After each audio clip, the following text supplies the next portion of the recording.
La réalité d'aujourd'hui, c'est que nous sommes 5 fois plus nombreux qu'eux. Alors qu'il y a 20-25 ans, c'était un ratio de 1 pour 1, et même ils ont déjà été plus nombreux que les relationnistes. Aujourd'hui, nous sommes 5 fois plus nombreux qu'eux.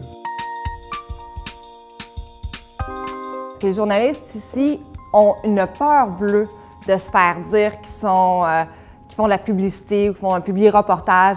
Donc, il y a des stratégies qui fonctionnent ailleurs. On le voit, il y a des clients qui sont pan-canadiens puis qui ont des histoires qui vont pouvoir passer ailleurs, mais dès qu'ils arrivent au Québec, ça ne fonctionne pas du tout. Je pense qu'on a une grosse différence culturelle dans la façon de traiter l'information. C'est sûr qu'il faut toujours prendre compte de la langue, de la culture, des préférences.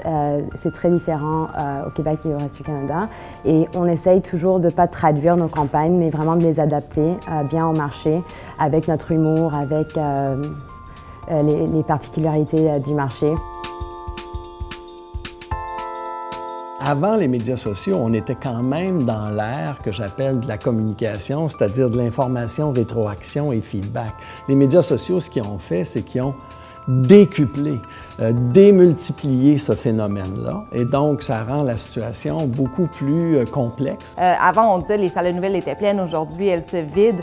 Un journaliste, c'est plus un journaliste écrit, c'est un journaliste qui faut qu'il fasse une capsule pour le web, il faut qu'il écrive sur Twitter. Donc, c'est vraiment notre rôle aussi de leur faciliter l'information, puis de trouver différentes façons de leur donner des messages pour qu'eux puissent l'apprendre puis pouvoir l'adapter aux différentes plateformes. Que les médias traditionnels vivent des moments difficiles. On comprend ça.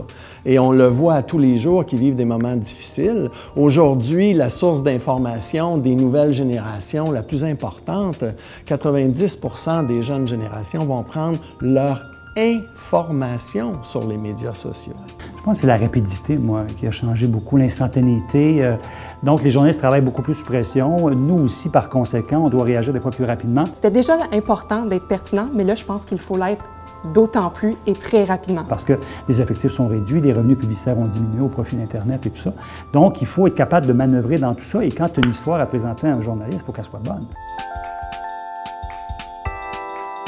Ça vient de la dualité des formats aussi. Il y a une certaine compétition entre les médias de nos jours qui sont qui va annoncer la nouvelle en premier, sur quelle plateforme, comment, en 140 caractères sur Twitter ou sur Instagram. Je pense que de notre côté, ça nous force aussi à adapter le contenu, à être plus créatif parce que, par exemple, les blogs ont des créneaux très particuliers, très précis. Il faut leur proposer des choses qui vont leur intéresser. Il y a tellement d'informations et l'information est illimitée et ça passe tellement vite qu'il faut trouver des moyens de gagner l'attention. Alors, je pense qu'on entre dans une ère de co-création avec les médias, les journalistes.